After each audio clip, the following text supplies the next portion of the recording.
Halo, perkenalkan nama saya Trisno, NIM 241011839. Kelas M1, semester 2, mata kuliah Perilaku Organisasi. Yang terhormat dosen pengampu mata kuliah Perilaku Organisasi Ibu Thea Genevieva Josephine J. Sajas.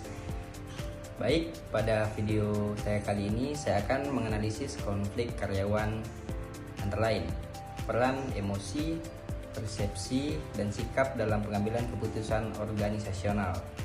Di sini saya akan membahas mengenai pentingnya peran emosi, persepsi, dan sikap kerja dalam dunia organisasi.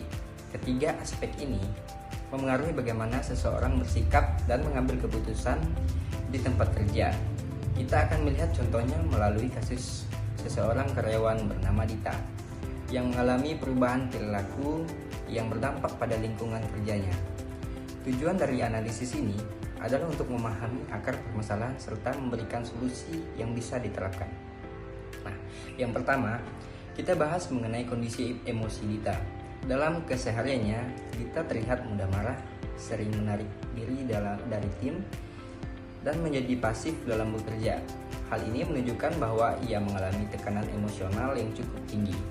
Dalam teori Robbins, menyatakan bahwa emosi yang tidak stabil bisa menghambat komunikasi dan menurunkan produktivitas kerja. Dalam kasus ini, Dita kemungkinan mengalami kelelahan kerja atau burnout yang membuatnya kehilangan motivasi dan semangat untuk bekerja. Nah, selanjutnya kita lihat dari sisi persepsi. Dita merasa usahanya tidak dihargai, sementara atasannya justru menilai Dita sudah tidak lagi berkomitmen. Terlihat jelas bahwa ada perbedaan persepsi di antara mereka. Menurut Robbins, persepsi seseorang seringkali dipengaruhi oleh pengalaman dan kondisi emosional. Ketika komunikasi tidak berjalan dengan baik, persepsi yang salah bisa terjadi dan berdampak pada keputusan yang diambil oleh pimpinan. Nah, ini menunjukkan bahwa pengambilan keputusan tidak selalu rasional karena dipengaruhi oleh persepsi dan yang terbatas. Dari sikap kerja Dita, kita bisa melihat adanya penurunan komitmen dan keterlibatan terhadap pekerjaan. Dalam teori Daniel Goleman, penting bagi seseorang untuk memiliki kecerdasan emosional yang mencakup kesadaran diri dan kemampuan mengendalikan emosi. Dita tampaknya belum memiliki kemampuan ini secara optimal, sehingga kesulitan mengelola tekanan dan berinteraksi secara sehat di lingkungan kerjanya. Nah, di sini beberapa solusi yang bisa saya paparkan. Yang pertama, melakukan sesi coaching secara rutin.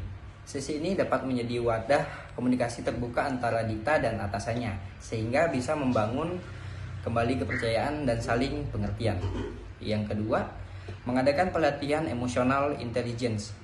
Pelatihan ini dapat membantu karyawan mengenali dan mengelola emosi, serta meningkatkan empati dan komunikasi antar personal. Yang ketiga, memberikan apresiasi dan umpan balik positif. Penghargaan yang sederhana seperti pujian atau kepercayaan dalam proyek kecil bisa meningkatkan rasa dihargai dan memotivasi kerja. Nah, dari analisis ini kita bisa menyimpulkan bahwa emosi, persepsi, dan sikap kerja sangat berpengaruh dalam pengambilan keputusan di organisasi.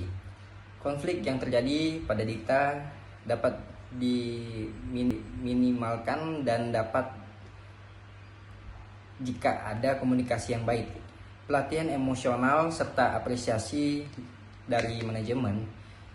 Dengan langkah-langkah tersebut, lingkungan kerja dapat menjadi lebih kondusif dan produktif. Sekian video analisis terkait peran emosi, persepsi, dan sikap dalam pengambilan keputusan organisasi yang saya ucapkan terima kasih. Wassalam. Audio Jungle.